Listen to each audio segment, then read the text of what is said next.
hey, a little too sneaky for my own good, and I completely forgot to open up with the song and everything like that, or at least part of one. So we're going to go with a remake, or a remix, or whatever you want to call it, of an Etrian Odyssey song by Aether, a doujinshi that I really like. The end. But this song is it's like Battlefield 1's first battle kind of thing. It's a Senjou Iujin, and yeah, listen to that a little bit, and then we'll break into the actual Rambling Weekly podcast. Let's go.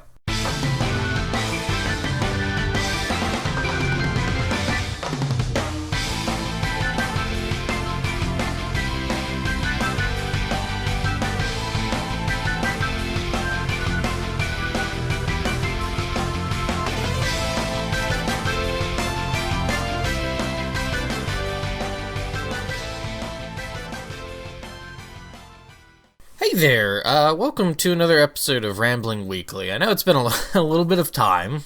It's been a little busy kind of thing, and not being able to do.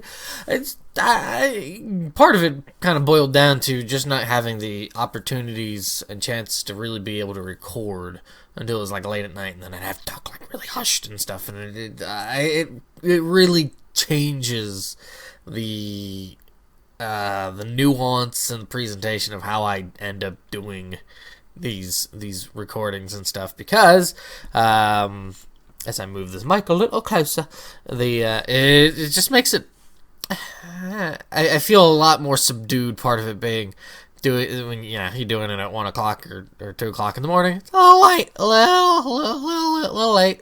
Energy's kind of shot for the day, brain's kind of scattered, and you can't really think very well. I mean, I already have enough trouble thinking throughout the day. I shouldn't really try to hamstring myself by putting it at super late hours.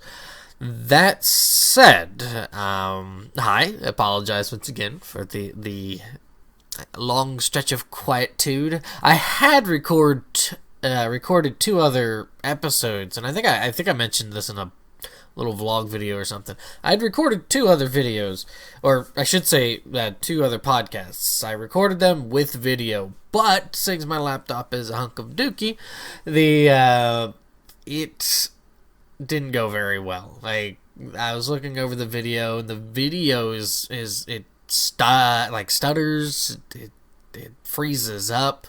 That's how bad my laptop is. It is not very conducive for doing a lot of work with video and stuff, unfortunately. I mean, I can do like videos with the recording, but I can't make because part of it was making a recording, and then because I had Audacity and with Windows Movie Maker, that's the one that I use because I was cheap. But having those 2 running at the same time made it that way. That's how bad that is. But yeah, so what has been going on? I finally finished up the first edit of Sudraba, the story I'm working on. I'm writing the dialogue for the game, Sage's Calling, as the alpha for people to play and everything is coming around. We kind of had to switch gears. We were wanting to go one way with something in the battle fighting realm sort of thing. During the battle sequences, we wanted to go a certain route. However, just for the party as is and everything, it's just simply too difficult to do that right at this point in time. So we kind of had to shift gears and go a different route with it, which is kind of made a little bit of a hiccup, but back on track with that. So let's see what else is going on. Not like a whole lot. And sad news more than anything. Family pet, one of the younger, have a couple felines. I think one of them you've heard meow before. One of the younger ones, because we have 2. The name was Basil, and only maybe about 4 or 5 years old. Unfortunately, had to be put to sleep. I guess he came down with something, and had taken him to the vet, and they're like, well, here's a shot, here's some antibiotics, and stuff. Hopefully that'll kind of clear it up. If not, come back. And came back, and they found out that he had really bad leukemia. And it was really, really unfortunate. And it hurt me a lot in a way too. And I'm not really an emotional person, but for the stretch of time that he was sick, he wouldn't eat anything, and so we're trying to get him to eat stuff. And it reminded me of when I was a child, like 6, 7 years old, maybe a little bit older than that, probably like 7 or 8. And you shouldn't do this, and I didn't know at the time, and my mom didn't know, obviously, but we were going somewhere, and we drove over a, I want to say she drove over it, but didn't like run over it, like just the car went over it. Was like a bird's nest that fell into the road, and not knowing what else to do but because there was a little baby bird in there, we took it home. Is that the right thing to do? Obviously not, because it's the same thing of why you don't try to do anything with animals and stuff when you're in parks. There was one, I don't remember exactly what it was. It was sometime earlier this year or last year. A family put a coat around some sort of some animal or something in one of the national parks, and they had to put down the animal because it was still young, but the mother didn't want anything to do with it because it smelled of human. It tells you how well we're received in the animal kingdom. But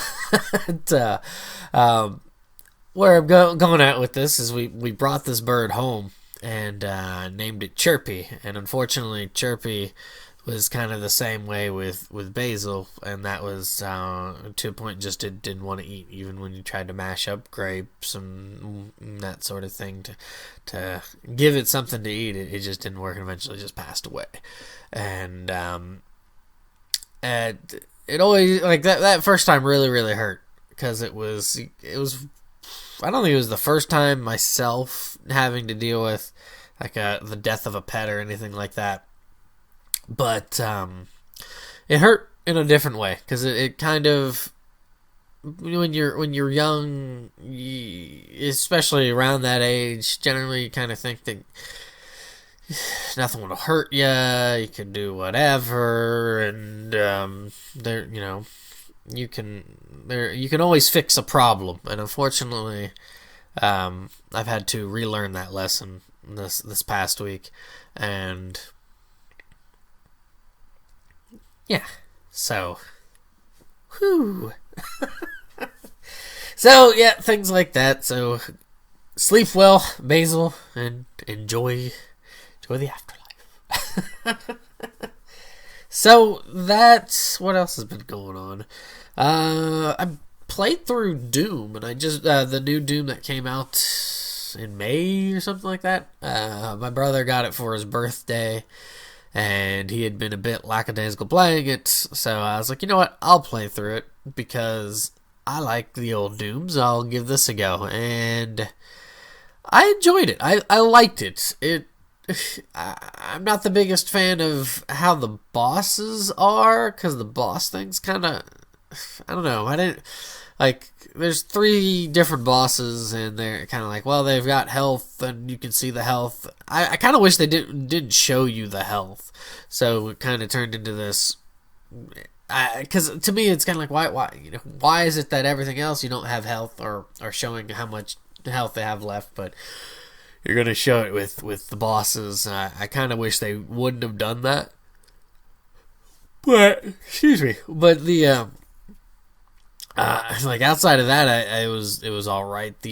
Having the demons show up in certain areas, not necessarily just in corridors or wherever. They're kind of, not always, but a lot of them, generally the stronger ones, are usually waiting in this different areas, I guess, for lack of a better word, nests nesting areas where it's like, "Rah, now here's a room where there's going to be a bunch of stuff going on," and yeah. So it's kind of like, it's not terrible because of it or anything.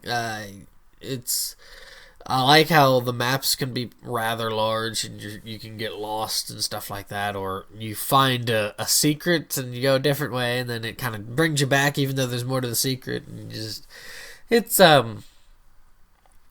I enjoyed it. Maybe not as much as the originals, but it was certainly a lot better to me than 3. Doom 3 was not a great experience for me. I was kind of like, I was one of those no duct tape on Mars kind of people.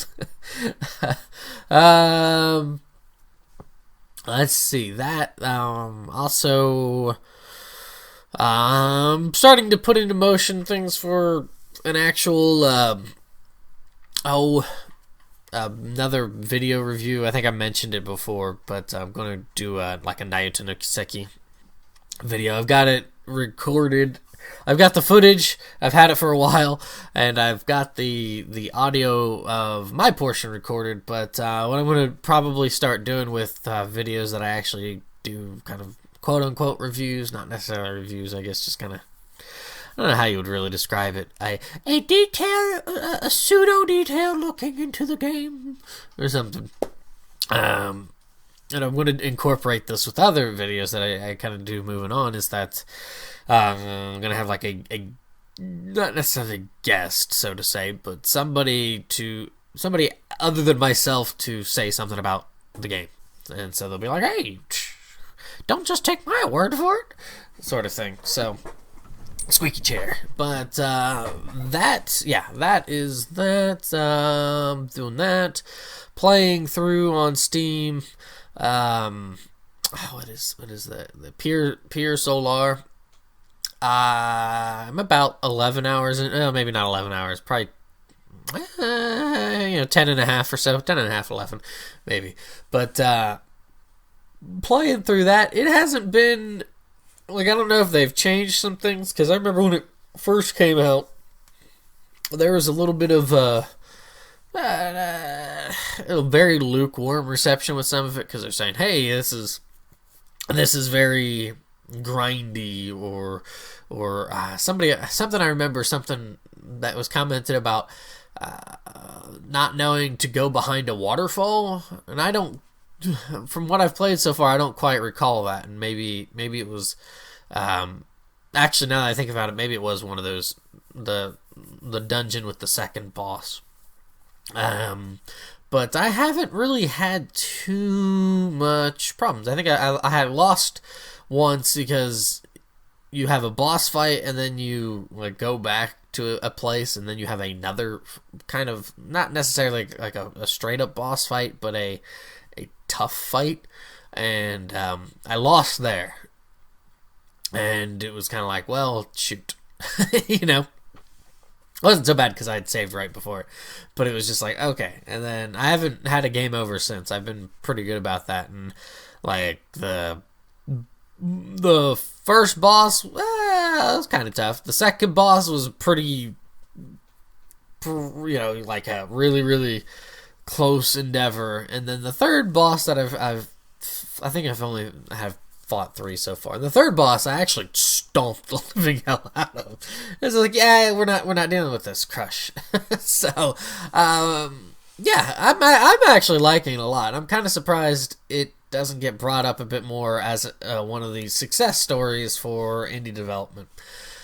And I kind of wonder if it is because they may have tweaked some things since it's been released that make it a little bit more tolerable in that regard. And certainly one thing that kind of I take as a negative is that this seems to happen a lot in games, and I thought the original Final Fantasy did well with avoiding this, and I'm surprised that it is a problem. But going through areas where the monster groups, there's only like 2 monster groups, so it's like you're habitually fighting the same fucking things over and over and over and over. To me, that gets really, really repetitive. And you could say that about anything, but I think using the word repetitive to describe something within a game is best served for when the action you feel like it's just doing the same action over and over again. You could say Mario is repetitive. However, the thing is that the jumps are different. There's different scenarios with the placement of objects, blocks, and bad guys and all that sort of thing. And I think that's where if I was to say repetitive, it would be that it's always the same kind of jumps, like the same kind of jump in Mario, Super Mario 1, the World 8-2, that jump where you have to make the running kind of jump sort of thing, and I guess it'd be better to jump from the pipe than it is the little platform below. Or an 8-1 where it's like you have to jump onto little platform and then jump onto the big canyons and stuff like that. So that to me is, I guess, what keeps it from being repetitive, is that it's not always facing the same jumps over and over and over and over again. But where Pier Solar kind of falters a little bit is that, at least so far, the monster groups are, like, if you're going into an area, if the first fight you get into in this new area, whatever that monster group is, odds are you're probably going to fight it like 80% of the time. It's and I don't know why. I wonder why that's such a I don't know how to put it. It would seem like for somebody who's handled RPG Maker a little bit, it is something you have to keep in mind of, let's make a mix and mash of a bunch of different monster groups monsters that fall into this area, and make a bunch of different monster groups of it. I understand having limited resources and stuff like that. I get that. I get the palette swap. That doesn't bother me. It's just more of you're fighting the same groups a lot of the time, and it's just kind of like, and this is part of the reason why I hate Final Fantasy V a lot, is that you go into an area and it's the same monster groups. At least it was for the PlayStation 1 version. And I know people say, well, it's the PlayStation 1 version, it's not as good as the original. I don't care. I don't want to ever play the game again. But, yeah, so that all said, we're going to go jump into the topic. And I didn't even mention the topic. The topic is escapism. I have no idea how this is going to go. So, it might be a pretty brief one, but it's going to talk a bit about escapism. And I'm going to make this a little bit shorter, even though I've made this section a little bit longer, and go into... I didn't even talk about an opening theme for this. I'll fix that. We'll play a little song, and then we'll go into that, and we'll probably wrap it up, because I would like to try to shoot back to being an hour or less than an hour if possible. So let's listen to some music, and yeah.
Welcome back. That song there is... I bought a CD from Phoenix Project, one of the doujin I've met, and I bought this off of him,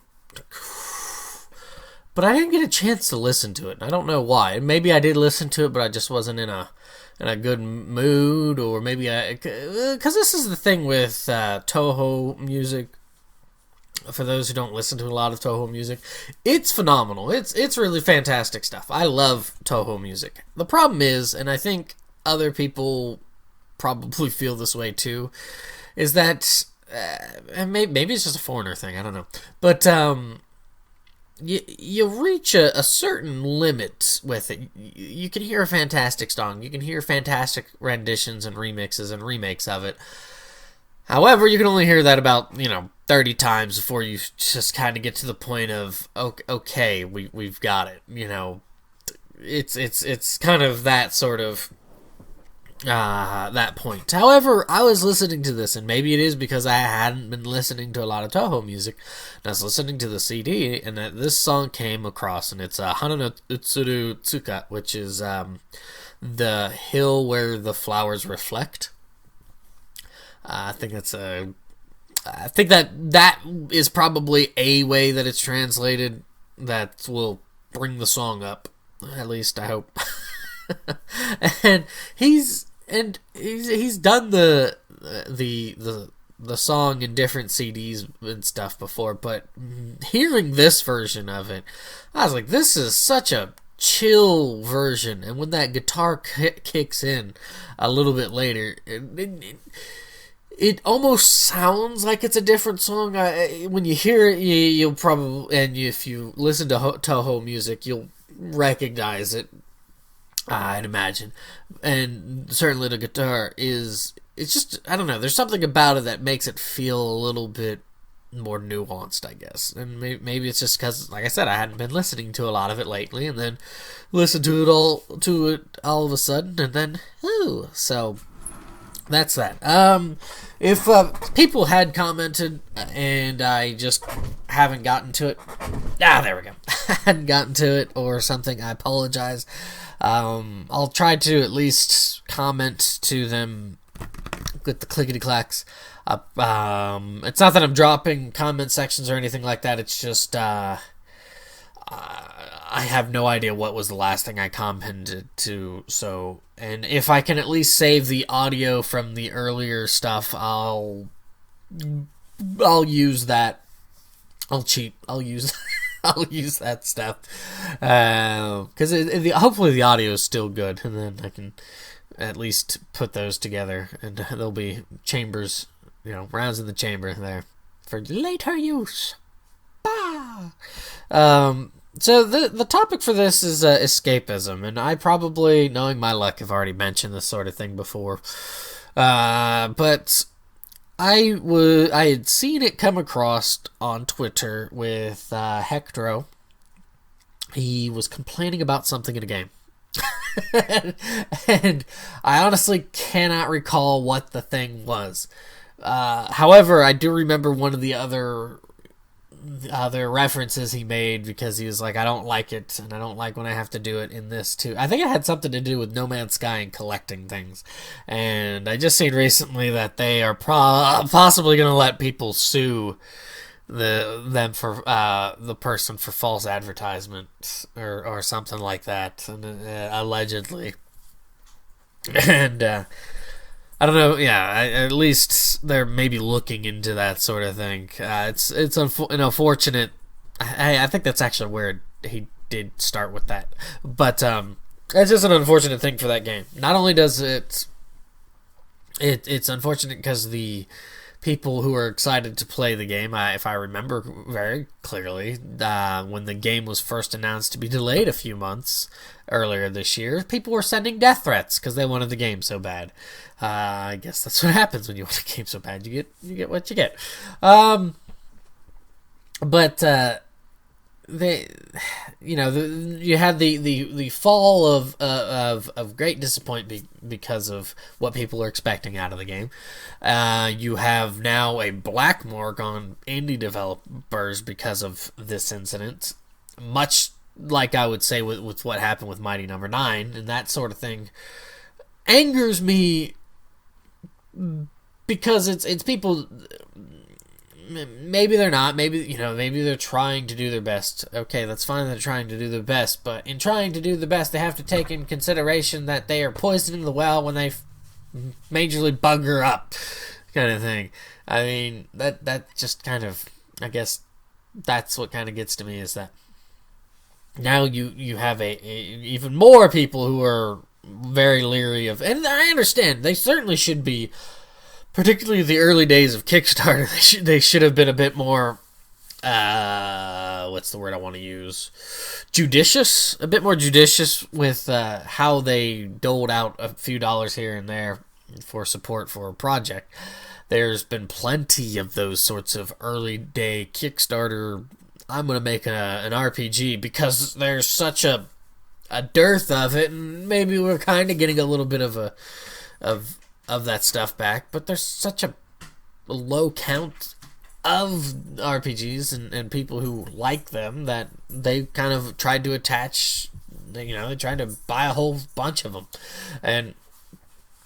or tried to fund a whole bunch of them so they could play more of them, because it's a series or a genre that just for at least a little while was having troubles there. I kind of think it still is, but that's neither here nor there for this conversation.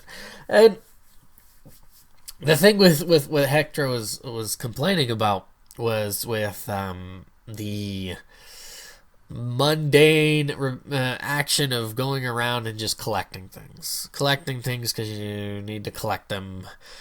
And he also kind of compared it to having to do the forklift job in Shenmue.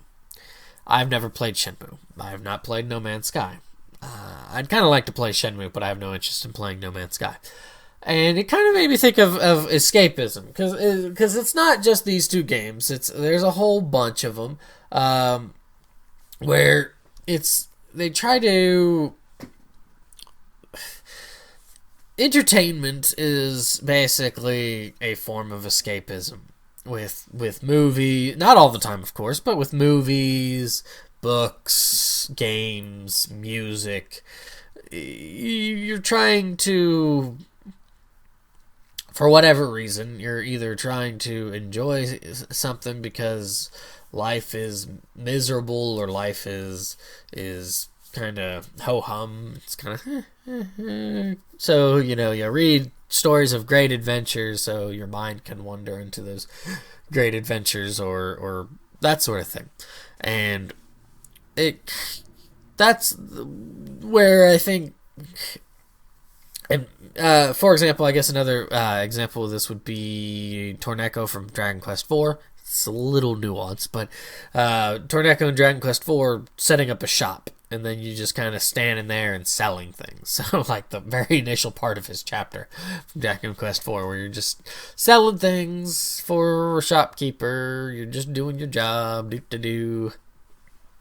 And that, and it kind of works for Dragon Quest because you leave that very quickly and then you go do other things, but you're still trying to be a shopkeeper, so you're trying to collect things to sell in the shop and all that sort of stuff, buy your own building for shop purposes and lovely stuff like that. And I guess his complaint kind of comes in with the forklift job and everything, is that it's not you're this is to me why I have a hard time reading fiction, just straight up fiction, where it's like basically like a something that's going on in a fake life in a very modern, quote unquote, standard normal world. And at least when it comes to that, like, if it was happening in a place that's a little bit more, and I don't mean to be like salacious or what's the word? Like, there's a word for it when you're like trying to watch things like gore videos and stuff and being like, yes, this is amazing, or nothing like that. Not like some sort of what's the a voyeur for that sort of thing. But if you particularly because it's very different from my own life, would be to read something about somebody who's have to live through a war torn area or like a gang torn area, I guess, for lack of a better word, because it's very different from my life, and with things that are just kind of like the Nicholas Spark stories out there and that sort of thing. No, thank you. And not even just because it's a love story, because I've read a couple of them. I didn't think they were like that. I honestly don't see the appeal of them, but you know, they certainly attract a certain crowd of people, I guess. But it seems like his problems with those sorts of things with Shenmue and No Man's Sky are some of the same problems I have with that kind of fiction. Is that it's not like I'm in this world. I'm here. I don't need to. And this is part of the problem I have. And I know I'm tangenting here. Maybe I'm like trying to like formulate ideas as I go along. But this is also part of the reason why I'm not such a huge fan of something like Earthbound, because of the setting. Certainly, there's aliens and there's all a bunch of other kooky stuff going on. But, you know, the setting is just kind of... I guess because it doesn't allow me to work out a bit more imagination. It's kind of like, well, you're in a normal, average, say, setting, but with aliens. You know, it's. I guess that's what it is. Part of it. I mean, the humor doesn't jive with me, but I'm not a very funny person. So be that as it may. So with that, that's kind of what it feels like. You're not. When you're having to do the forklift job in Shenmue, or you're having to do... This is why Yakuza doesn't appeal to me either. Because it's like, I was there. I don't need to go to places like that and then have to...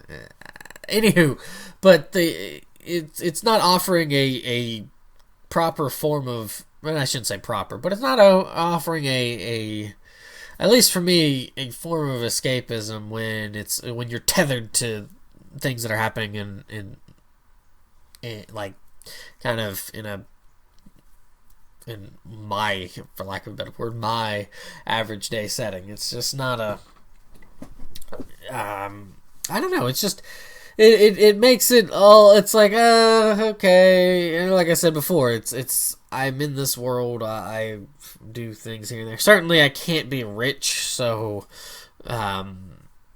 some of those things that rich people do, flying private jets and all that sort of stuff, I don't have that. You know, you know, that sort of thing. But even then, like, it's kind of like, you're still in the same kind of setting for the most part, as opposed to like a war-torn area where it is a very different mix and match of emotions in that crucible of torment. But for example, there's like games can still get around this and still be enjoyable and fun. Take for example Paperboy. Now, when I was much younger, helped my father deliver papers during the weekend, and well, because it was such a large area, I had to drive and that sort of thing, and it was fun. It was nice. It was fun. It was different. But it wasn't. I wouldn't say it's like an exciting sort of thing. It was just kind of cool because you'd be out late at night and just kind of do. But it's Paperboy, for example. Here you're taking a very, very typical, Leave It to Beaver sort of 1950s, 1960s job for a young kid, and then you're turning it into a mayhem sort of thing, where you're trying to avoid tornadoes, or I should say dust devils, cars, crazy grandmas running after you, and that sort of thing. So there is a way that even though even though it's based on very typical things, there's a way to spin it to still make it fun. And I know there may not be a lot of people who consider Paperboy fun, but I liked it. I thought it was fun. And maybe there are a lot of people who like Paperboy. I never played Paperboy 2 nor Super Paperboy or Paperboy 64. I think that's where it ended. But I'd be surprised if there were more. But there probably was. But at least with that first one, it's just this is what it is. So yeah, and I guess that's also part of why I'm not a big fan of like the hero movies that are going around nowadays. Is that a lot of it is taken in modernity, so you're kind of, it's more of the characters that you have to stretch, have a suspension of disbelief and stuff like that. And it's just, I don't know, for some reason it doesn't quite ensnare me in some sort of, I don't want to say like rapturous imagination, but it doesn't ensnare me to want to evoke any sort of imagination out of it. Maybe that's because I'm lazy, even when it comes to an imaginative sense, or maybe because I want to work for it, and maybe it just doesn't work that way. I don't know, but I am kind of curious to what people think of that sort of thing in games where you have, take Yakuza, take Shenmue's forklift game, take the collecting aspect, because that's really, it's not necessarily like you're trying to be an archaeologist, but imagine playing Metal Detector the game. Now, does that sound fun to you? And some people like that sort of thing. Some people like to collect and have those kind of quirks where it's like, gotta collect all these little things and I'm fine with that and stuff. And some people don't. So I'm curious to know your thoughts. And what to you is a good form of escapism. And like I've been kind of beating around the bush for this section, is that something that really, really is, I guess, I don't want to say way, way super alien to where I'm just kind of like, but I can't remember who wrote the book, but the story is called Red Raptor. I hope that's now that I think about it. But the story is Red Raptor, and the main character is a mother velociraptor, or at least a female velociraptor, and so it's a very different story, but it's a really cool way to work that mind muscle there and stuff like that. So yeah, maybe I could have swore it was a female velociraptor. I could be off on that, but it is a dinosaur. I'll say that much. The main character is a dinosaur, and it's not like the dinosaurs. It's not like Sleestacks. Sleestacks. But that is that, and I don't have a song set because we're gonna run out of town here with, let's see here, the